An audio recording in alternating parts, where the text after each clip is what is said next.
बिस्मिल्लाहिर्रहमानिर्रहीम। दोस्तों, ये है शॉर्ट मूवी के सिलसिला हमारा जो चल रहा है, उसमें हम जो अच्छी सब कमोज किस्म की मूवी होती है उसके ऊपर हम रिव्यू देते हैं। आज की जो मूवी है वो इस मौजू के ऊपर है कि जी जो वर्किंग वुमेन घर से बाहर सर्विस के लिए जाती हैं तो उनको किन किन मुश्किलात का सामना करना पड़ता है। तो ये जनाब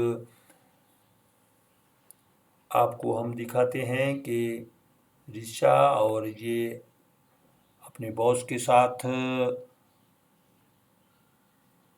एक ऑफिस में वर्क कर रही है और अब उसने बात की प्रेजेंटेशन के सिलसिले में, और उसका जो बॉस है इमीडिएट उसने ये बता दिया कि आपको लेट सिटिंग करना पड़े तो भी करो, और ये जो टास्क हमें मिला है ये आपने कंप्लीट करना है। वो अपने दोस्त के साथ चाय पीते हुए बात कर रही है और उसकी दोस्त उसको समझा रही है कि ऋषा बात सुनो, तुम ऐसे करो कि ये जो बात तुम्हारे साथ बिग बॉस ने की है तो ये अपने इमीडिएट बॉस को आप बता दो।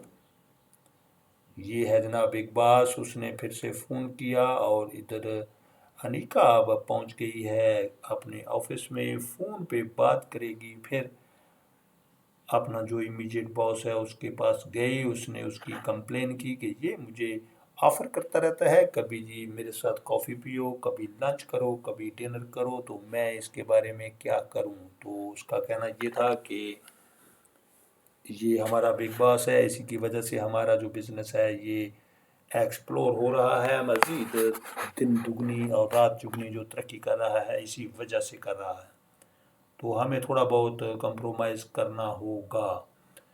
इसी असना में जो बॉस है वो भी उसके कमरे में आ गया। अनिका जो है वो लेके आ गई है जनाब प्रेजेंटेशन देने के लिए, और ये शैतानी नज़रों से बिग बॉस उसको देखते हुए, और उसने जब कहा कि हम परमिशन आपसे लेना चाहते हैं कि आप हमें परमिशन दें और उसके बाद हम कहीं बाहर डिनर करना चाहते हैं, तो उसने कहा वाई नॉट।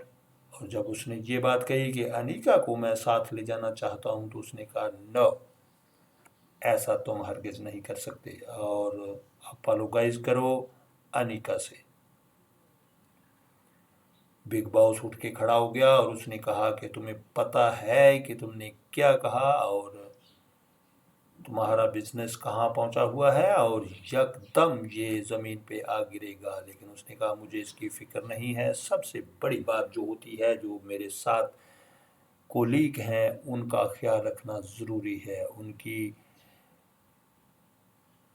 जो सेल्फ रिस्पेक्ट है मैं सबसे पहले उसका ख्याल रखूँगा, उसके बाद देखूँगा कि जो बिग बॉस है उसकी बात माननी है या नहीं। तो अनिका ने जनाब थैंक्स कहा अपने इमीडिएट बॉस से, और फिर उसका शुक्रिया अदा किया कि आपने मेरे लिए ये स्टैंड लिया, तो उसके लिए थैंक यू वेरी मच।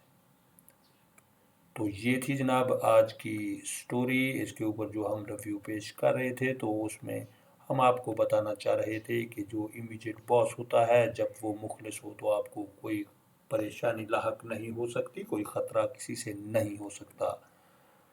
तो ये आपको स्टोरी जनाब कैसी लगी हमें ज़रूर बताइएगा, कमेंट करके, शेयर करके, उसके बाद सब्सक्राइब करके। Thank you very much. अपना बहुत सारा ख्याल रखिए जी, हमें दीजिए इजाज़त।